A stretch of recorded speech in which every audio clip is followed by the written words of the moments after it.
Então, no capítulo 36 de Gênesis, temos basicamente apenas uma cronologia. É Jacó e Esaú, e então eles ficam muito grandes, e seus rebanhos estão se misturando e causando problemas.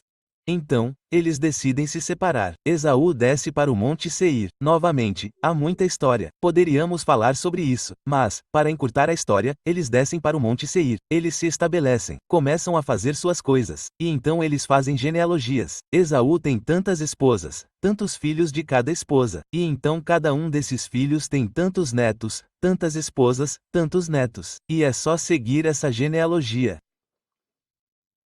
Há um comentário aqui e este é o capítulo 36 para 24. Estamos passando pela genealogia.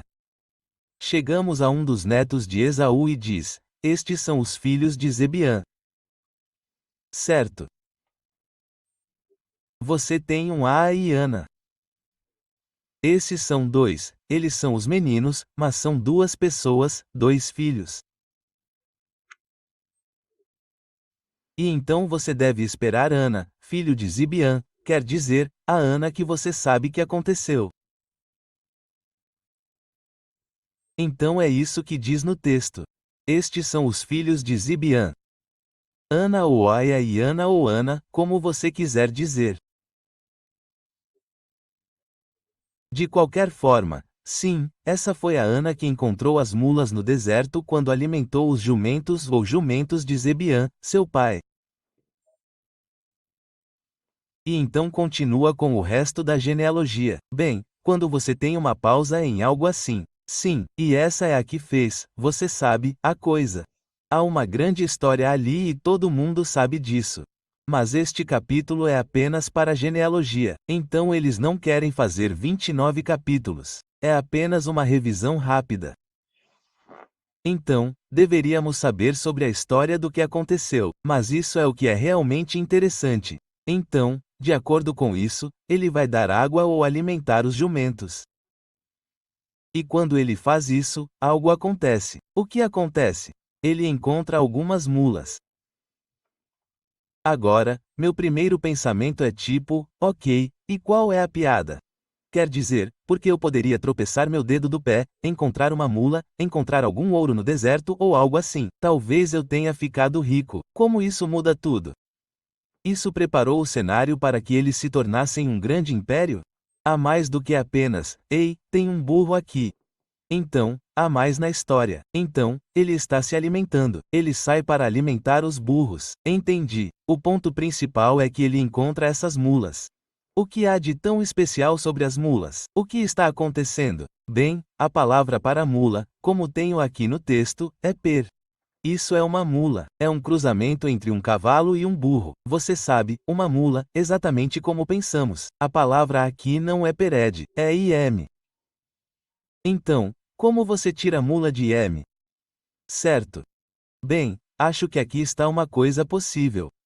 Há todas essas histórias de cruzamento de espécies e coisas assim, e as pessoas que não acham que nada disso aconteceu pensam, bem, talvez tenha se tornado uma lenda por causa das mulas. Por exemplo, um burro e um cavalo formam uma mula. Talvez tenha algo a ver com isso. Então, aqui está um dos tarãs. Ok, este aqui eu provavelmente deveria mostrar a vocês. Este é um dos tarãs palestinos. Diz: estes são os filhos de Zebiã, Aé e Ana. Ele é a Ana que uniu Oiers com Chiazes. Então, cavalos e burros, ele os uniu. Então, se ele fez isso, ele está criando mulas, certo? E uma mula é algo que você desejaria como animal de carga. É muito melhor do que outros se você conseguir fazer a mula prestar atenção. Então, se ele é o cara que inventou as mulas, isso mudou toda a economia. Isso seria um grande negócio. Seria algo assim. Então, isso realmente parece que ele está lá criando mulas. Ok. E depois de um tempo ele encontrou mulas que saíram delas quando ele estava cuidando dos jumentos de seu pai. Então ele está criando mulas que surgiram de mulas quando ele as encontrou. Isso não faz muito sentido, mas se você entender isso, eles estão dizendo que talvez sejam mulas porque isso é uma espécie de cruzamento de espécies ou algo assim. Então essa é realmente uma tradução ruim, e eu acho que você concordaria comigo que isso não faz sentido algum. Então deixe-me mostrar a vocês algumas outras coisas. Então estamos tentando descobrir o que é um inhame. Significa alguma coisa, não é mula. Então aqui está Brenton. Então este é o Septuagente. Então a versão grega, o Septuaginte diz que estes são os filhos de Ui, claro, a grafia é sempre diferente. E os filhos são Aia e Ana. Então, esta é a Ana que encontrou o Yamin ou a geleia. Você sabe, J é sempre substituído por Y no deserto quando ele cuidava dos animais, os jumentos de seu pai. Então, ele encontrou algum tipo de criatura ou coisa que é chamada de Iamen, ou você sabe, e é claro que aqui em cima temos Ieme. Então, Ieme ou Iamon, isso é singular, isso é plural. Então, o que é um Ieme? O que é um Iemen? Aparentemente é algo importante, e se ele está fazendo mulas ou não é meio irrelevante. Ele foi alimentar os burros e encontrou o Yamin. O que é isso? Você sabe qual é a história por trás disso? Bem, vamos continuar um pouco mais. Então é isso. Aqui está um dos outros Tarãs. Observe o que diz. Estes são os filhos de Zebiã, Aia e Ana. E sim, esta é a Ana que encontrou os gigantes no deserto quando cuidava dos jumentos de seu pai. Então, um Yamin é uma espécie de gigante de Nefalha de Rafa. E havia todas essas subespécies. Havia Yamin, havia coisas assim. Então a história agora está fazendo mais sentido. Eles tinham acabado de tomar o Monte Seir. Eles estão se organizando. Eles estão se expandindo. Ele vê, sabe, um oásis ali. Decide, vou levar os burros até lá hoje, comer a grama, beber a água, ver o que acontece. E ele encontra um grupo de Yamin e isso não é uma coisa boa. Então esse é um grande problema que acontece. Então esse é, na verdade, um grupo de Nephilim que ele encontrou naquela área, e há muitas perguntas sobre de onde eles vieram, quem eles são e, o H, temos algumas ideias, mas de qualquer forma isso não vem ao caso. Então, deixe-me ir até Jesher agora e ele dá uma explicação e descrição muito mais amplas do que é um Yamin. E adivinha, não é uma mula. Certo. Então, aqui está Jesher com esse relato. E é interessante, isso é Gênesis 36. Isso é Jesher 36. É meio interessante quando os números aparecem. Não estou dizendo que é profético, é apenas uma forma de lembrar. Então, no capítulo 36 de Jesher, começando no versículo 28, temos a história completa, não a abreviada. Então, os filhos de Shauvili eram todos Alvim, Manate, Elzio e Onã. E, claro, este é o Cefo ou Uzio que é muito famoso, aquele que faz todas as guerras e coisas assim. Então, novamente, temos muita história por trás disso. Então, está tudo bem, esse é um filho. Os filhos de Zebiã eram o que você sabe? Dois deles novamente. Certo. E Ana ou Ana. Certo. Agora, vamos ler a história. Esta foi a Ana que encontrou o Yamin, o plural de Yamin ou inhames, seja lá o que for um inhame. Ele encontrou os inhames, o Yamin, no deserto quando ele alimentou os jumentos de Zebiã, seu pai.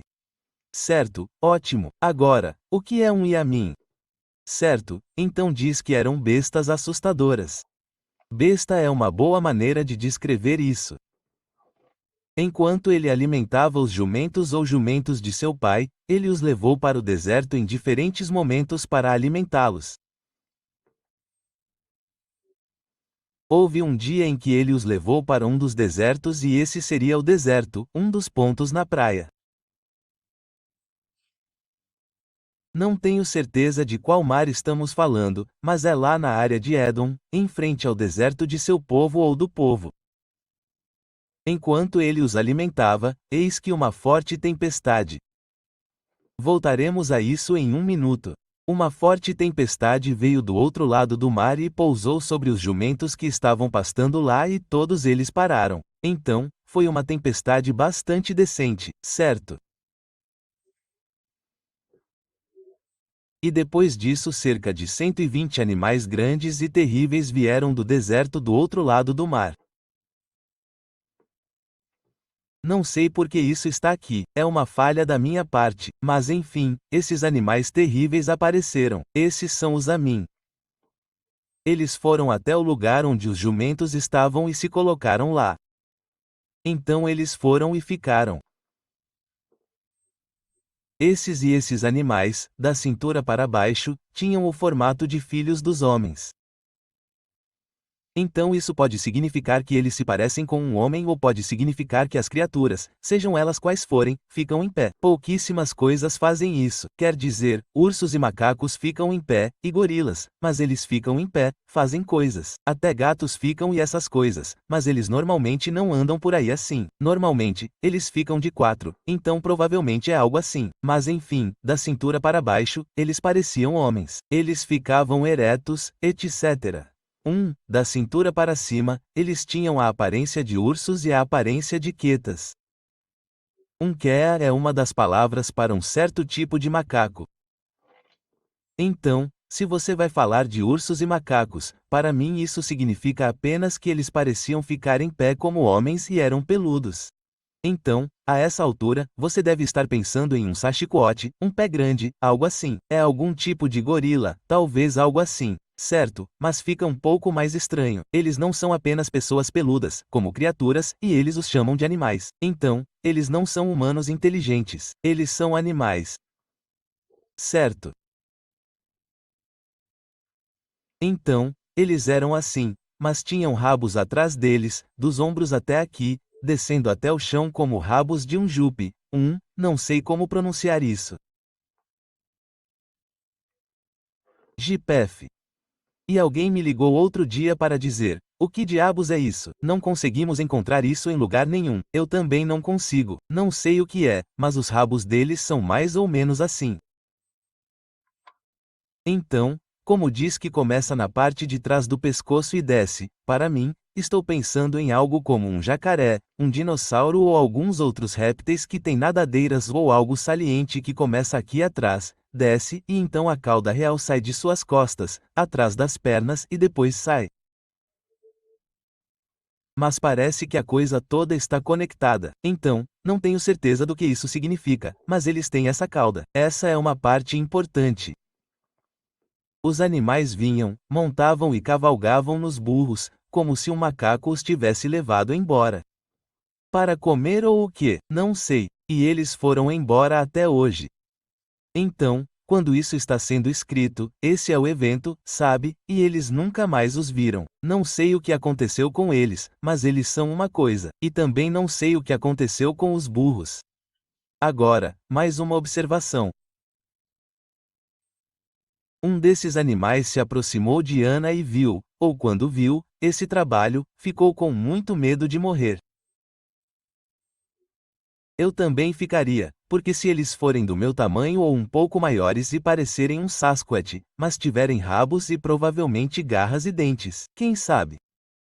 De qualquer forma, ele fugiu e foi para a cidade. Ah, espera, estou esquecendo de algo. Ok, aqui vamos nós. Um dos animais se aproximou de Ana e o atacou com o rabo, e ele fugiu daquele lugar. E quando viu o trabalho, ficou com muito medo de morrer, fugiu e foi para a cidade. Então, aqui está a questão. Se você já se aproximou de um cavalo e estava na traseira dele e ele apenas deu um peteleco e talvez lhe deu um tapa com o rabo, não seria uma sensação muito boa, mas não vai derrubá-lo. Bem, pode, mas é basicamente como um tapa muito bom. Não vai causar grandes danos, a menos que tenha cutucado seu olho ou algo assim. Mas, neste caso, esta é uma criatura que tem uma cauda que aparentemente girou e o atingiu com a cauda o suficiente para causar algum dano, a ponto de ele ficar com medo de perder a vida. Essa é uma história bem forte. Então, para mim, isso quase soa como algo reptiliano, sabe? Como se você se aproximasse furtivamente de um jacaré. Algumas pessoas são estúpidas o suficiente para dizer: vou ficar longe das mandíbulas e me aproximar furtivamente por trás. Má ideia. Eles vão te bater com a cauda, te derrubar, talvez até te deixar inconsciente ou sem fôlego. Então eles vão girar e te comer. Então, é mais seguro se chocar contra a boca do crocodilo. De qualquer forma, para encurtar a história, mas é uma criatura muito interessante. Então, neste caso, estou apenas compartilhando isso com vocês. Então, aqui está uma história antiga de um dos textos. Agora, lembrem-se, somos instruídos a ler o livro de Jesher na Bíblia, no 1 Samuel, eu acho, e em Josué ele fala sobre quando o filho parou e quando Davi ensinou aos filhos de Judá, o cântico do arco, coisas assim que são mencionadas. De qualquer forma, isso não significa que isso não seja adulterado ou que seja 100% preciso ou algo assim, mas o que é interessante para mim é que agora temos Gênesis que vocês sabem disso. Voltamos a Gênesis e lemos a história de, deixe-me abrir aqui. Voltamos a Gênesis e lemos a história de, sim, esta foi a Ana, você sabe, que encontrou o Yamen no deserto enquanto ele estava se alimentando. Vocês se lembram de toda essa história? Isso, vocês sabem, todas essas coisas. Então eu achei interessante dizer algo assim nas escrituras para aqueles de nós que acreditam que as escrituras são inspiradas e 100% precisas. Ele está nos contando, sabe, aquela coisa estranha que aconteceu quando ele encontrou o Yem ou o Yamin, que é um tipo de Nephilim, e era assim que essas coisas se pareciam. Então, novamente, é interessante. Não estamos falando de uma incursão angelical ou algo assim, mas alguém está brincando com a genética. Novamente, é muito interessante. Temos gigantes e outras coisas gigantes. Há várias outras histórias de grandes bestas, sabe, e grandes répteis e coisas que sobraram das coisas, mas eu só queria compartilhar isso com vocês porque é raro quando você tem uma história nas escrituras que aponta para outro lugar e então ela aponta para outras coisas do tipo Nephilim.